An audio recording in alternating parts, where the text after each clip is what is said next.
പശ്ചിമേഷ്യയിൽ ആഴ്ചകളായി തുടരുന്ന യുദ്ധത്തിന് അന്ത്യം കുറിക്കാനുള്ള നിർണായക ചർച്ചകൾക്ക് പാകിസ്ഥാൻ വേദിയായേക്കുമെന്ന് റിപ്പോർട്ട്.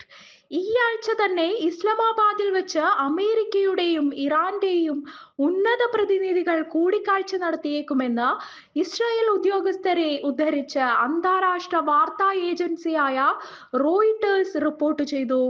ഇറാന്റെ ഊർജ കേന്ദ്രങ്ങൾക്ക് നേരെ നടത്താനിരുന്ന ആക്രമണങ്ങൾ താൽക്കാലികമായി നിർത്തിവെച്ചതായി അമേരിക്കൻ പ്രസിഡന്റ് ഡൊണാൾഡ് ട്രംപ് പ്രഖ്യാപിച്ചതിന് പിന്നാലെയാണ് ഈ പുതിയ നയതന്ത്ര നീക്കം.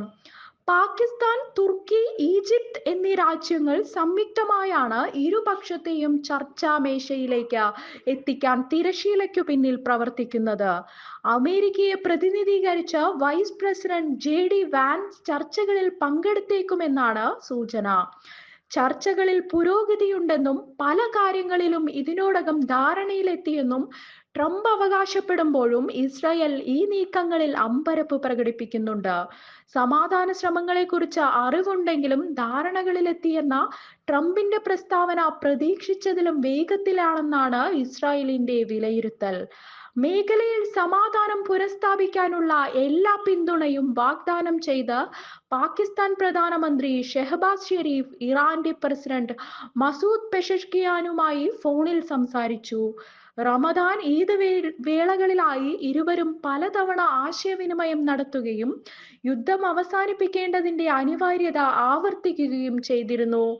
പാകിസ്ഥാൻ സൈനിക മേധാവി ഫീൽഡ് മാർഷൽ ആസിം മുനീറും ഇറാൻ പ്രസിഡന്റുമായും ട്രംപുമായും ചർച്ചകൾ നടത്തിയതായാണ് വിവരം.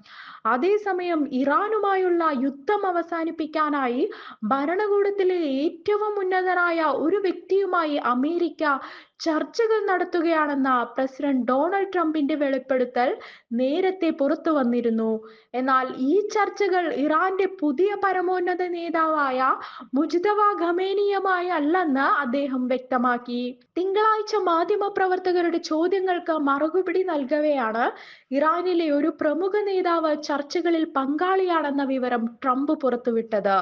ഇറാന്റെ നേതൃനിരയിലെ ഒന്നാം ഘട്ടവും രണ്ടാം ഘട്ടവും ഏതാണ്ട് പൂർണ്ണമായും തങ്ങൾ തുടച്ചു നീക്കിയെന്നും എന്നാൽ ഇപ്പോൾ ചർച്ച നടത്തുന്ന വ്യക്തി അവിടുത്തെ ഏറ്റവും ബഹുമാനിക്കപ്പെടുന്ന നേതാവാണെന്നും ട്രംപ് അവകാശപ്പെട്ടു.